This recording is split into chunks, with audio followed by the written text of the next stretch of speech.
இப்ப பயணிகள் கிட்ட அமைச்சர் மனோ தங்கராஜ் அவர்கள் இணைப்பில் இணைஞ்சிருக்காங்க. நேரடியாவே பேசுறதுக்கான ஒரு வாய்ப்பு கிடைச்சிருக்கு. அமைச்சர் சார், இப்ப பயணிகளும் நம்மளோட இணைஞ்சிருக்காங்க. உங்க தரப்புல இருந்து நீங்க அவங்களுக்கு என்ன சொல்ல நினைக்கிறீங்க சார்? ஆமா, இப்ப என்னன்னா இந்த அவங்க கரெக்டா சொன்னாங்க. அது நான் கொஞ்சம் தான் கேட்டேன். கடைசி அவங்க பேசுனதான் என்னன்னா நான் காலையில கூட தொலைக்காட்சிகளுக்கு பேட்டி கொடுத்த நேரத்துல ஒரு கருத்தை வலியுறுத்தினேன். இதுல முக்கியமா பிசியாலஜிக்கல் டிபார்ட்மெண்ட் போர்காஸ்ட் ஒரு துல்லியமான தன்மையோட என்ற ஒரு கேள்வி மிகப்பெரிய அளவில் எழுப்பப்பட்டிருக்கு. ரெண்டாவது அந்த ட்ரெயின் புறப்பட்டது கொஞ்சம் டைம் முன்னாடிதான் புறப்பட்டு இருந்திருக்கு. அந்த டைம் அவங்க இந்த மழையை கொஞ்சம் ரயில்வே டிபார்ட்மெண்ட் கொஞ்சம் கூட தீவிரமாக ஆலோசித்திருக்கலாம். அத இந்த கருத்து அவங்க சொல்றது நியாயமான கருத்து தான். அப்படின்னா அவங்க இந்த அளவுக்கு எங்கேயோ ஒரு இடத்துல ஸ்டாண்டர்ட் ஆயிருந்த வாய்ப்பு எல்லாம் இருந்திருக்கும். ஆனால் நம்ம இப்ப அதை பத்தி கவலைப்பட வேண்டாம். இப்போ இன்னைக்கு எல்லா விதத்திலும் அவர்களை நெருங்கி விட்டார்கள். இப்ப உடனடியாக அவர்களை மீட்கின்ற பணியில் ஈடுபடுவாங்க. உணவு பொறுத்தவரை நேற்றுக்கே நம்முடைய முதலமைச்சருடைய உத்தரவின் அடிப்படையில் நம்முடைய சீஃப் செக்ரட்டரி சொன்னாங்க, பார்த்திருக்கீங்க, தெளிவேற்றம் மூலமாக சப்ளை பண்ணக்கூடிய பணிகள் மேற்கொண்டு வருவது. இன்றைக்கு நிச்சயமாக காலையிலேயே அவங்களுக்கு ஒரு தீர்வு ஏற்பட்டுவிடும். அதை பற்றி அவங்க கவலைப்பட வேண்டிய விஷயம் இல்லை. நம்மவும் அதை தீவிரமாக எடுத்துட்டு தான் இருக்காங்க. அவங்க இந்த கஷ்டத்தை கொஞ்சம் எல்லாரும் சேர்ந்து பொறுக்க வேண்டியதுதான். வேற நமக்கு இப்படிப்பட்ட பேரிடர்கள் முற்றிலும் எதிர்பாராமல் நடைபெறுகின்ற பேரிடர்கள், அதுவும் அதி தீவிரத்தன்மையோடு நடைபெற்ற பேரிடர். இதுல கொஞ்சம் நம்ம எல்லாரும் பொறுமையா இருக்க வேண்டிய சூழல் இருக்கு. இந்த பயணிகள் பயப்பட வேண்டாம்னு நான் கேட்டுக்கொள்கிறேன். ஏன்னா நிச்சயமாக எல்லோரும் அவங்க மீட்கின்ற பணி கண்டிப்பாக நடத்தி விடப்பட்டு முழுமையாக நம்புறோம். நிலைமை எங்களுக்கும் புரியுது சார். தண்ணி கூட இல்லாம இருக்காங்க சார். பால் தண்ணி எதுவுமே குடிக்கல. தண்ணிக்கு ஏதாவது மட்டுமாவது ஏற்பாடு பண்ண சொல்லுங்க சார்.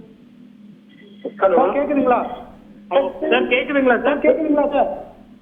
சொல்லுங்க. ஹலோ சார், இங்க நாங்க குழந்தைங்க பால் தண்ணி கூட இல்லாம 2 நாளா இருக்காங்க சார். தயவு செஞ்சு பால் தண்ணிக்கு ஏற்பாடு பண்ண சொல்லுங்க.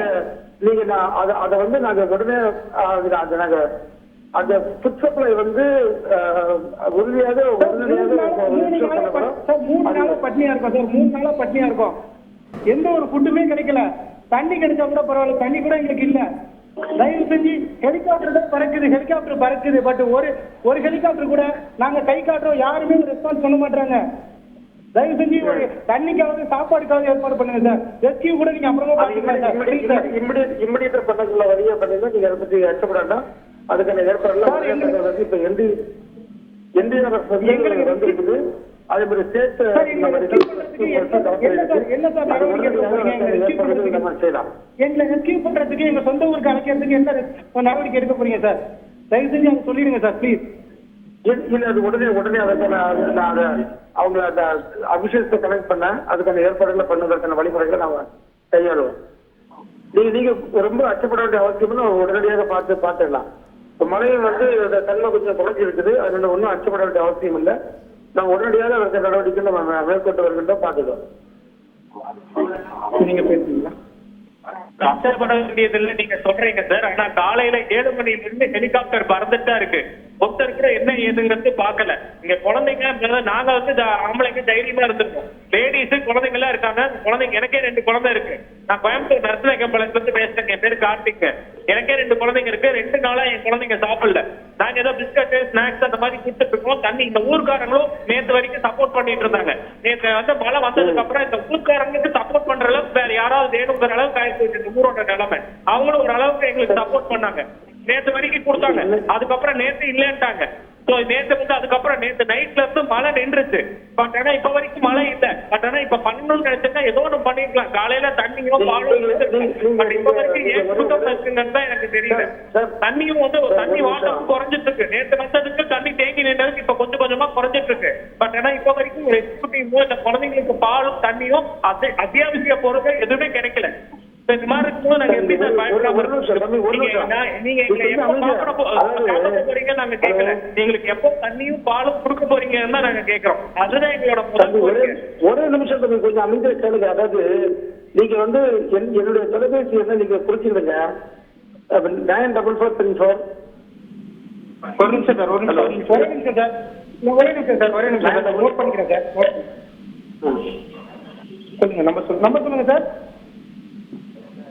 94434 94434 50 50 150 150ங்களா சார்? 1150 150 150 சார். நீங்க நான் உடனடியாக வந்து அங்க காலேஜ் பேசிட்டு உங்களுக்கு தகவல் தர நீங்க என்ன திரும்ப கூப்பிடுங்க. அத்தியாவசியப்படுறது உடனடியாக இன்ஷூர் பண்ணினா எந்த பிரச்சனையும் இல்லை. நாங்க உங்களுக்கு கூப்பிடுறோம் சார். தயவு செஞ்சு அத்தியாவசிய பொருள் மட்டும் ஏதாவது சாப்பாடு உடனடியாக உறுதிப்படுத்தல நீங்க பயப்படாதீங்க. நம்ம அதை பார்க்கலாம். ஓகே சார், ஓகே சார், நன்றி சார். நன்றி அமைச்சர் மனோ தங்கராஜ். பயணிகளை நேரடியாக அமைச்சரிடம் அவர்களுடைய கோரிக்கைகளை வைப்பதை நாம் கேட்டோம். கூடவே ஒரு தொலைபேசி எண்ணும் கொடுக்கப்பட்டிருக்கு. பயணிகள் நேரடியாகவே ஏதேனும் தேவை என்றால் இந்த நம்பருக்கு கால் பண்ணலாம் அப்படிங்கிற மாதிரி அமைச்சரை கூற நாம கேட்டிருந்தோம். பயணிகளும் பல்வேறு தரப்புல அவங்களோட கோரிக்கையை வச்சிட்டு இருக்காங்க. கூடிய விரைவில் அவர்கள் அனைவரும் மீட்கப்படுவார்கள் என்ற ஒரு உறுதியை கொடுத்திருக்கிறார் அமைச்சர் மனோ தங்கராஜ். பயணிகள் அவர்களுடைய கோரிக்கைகள் என்னென்ன சிரமத்தை சந்தித்து வந்தாங்க அப்படிங்கிறதையும் சொல்லியிருந்தாங்க. இதே நிலையில அவங்க பயணிகள் வைக்கக்கூடிய முழு பிரதான கோரிக்கை என்னன்னா, முதலாவதாக எங்களுக்கு குடிப்பதற்கு குடிநீர் வேண்டும், உண்பதற்கு உணவு வேண்டும். இதை இரண்டு மட்டுமே எங்களுக்கு முதற்கட்டமாக தேவைப்படுகிறது. நீங்க எங்களை ரெஸ்கியூ பண்றதெல்லாம் கூட பொறுமையா கூட நீங்க பண்ணிக்கோங்க, உங்களுக்கு நேரம் எவ்வளவு தேவைப்படுது. ஆனா எங்களுக்கு தேவை எல்லாமே அத்தியாவசிய ஒரு விருப்பம் மட்டும்தான். அதாவது குடிநீர், உணவு இதெல்லாம் தான் எங்களுக்கு இப்போ அத்தியாவசியமா தேவைப்படுது அப்படின்னு பயணிகள் கோரிக்கை வச்சிருக்காங்க. இது அனைத்தும் நிறைவேற்றி தரப்படும் என்று அமைச்சர் மனோ தங்கராஜ் சொல்லியிருக்காங்க. நேரடியாக ஒரு தொலைபேசி எண்ணும் கொடுக்கப்பட்டிருக்கு. கூடிய விரைவில் இந்த ஸ்ரீவைகுண்டம் ரயில் நிலையத்தில் சிக்கி இருக்கக்கூடிய பயணிகள் மீட்கப்படுவார்கள் என்ற ஒரு செய்தியும் நமக்கு கிடைக்கப்பெற்றிருக்கு. செய்திகளை உடனுக்குடன் தெரிந்து கொள்ள உடனே சப்ஸ்கிரைப் பண்ணுங்க.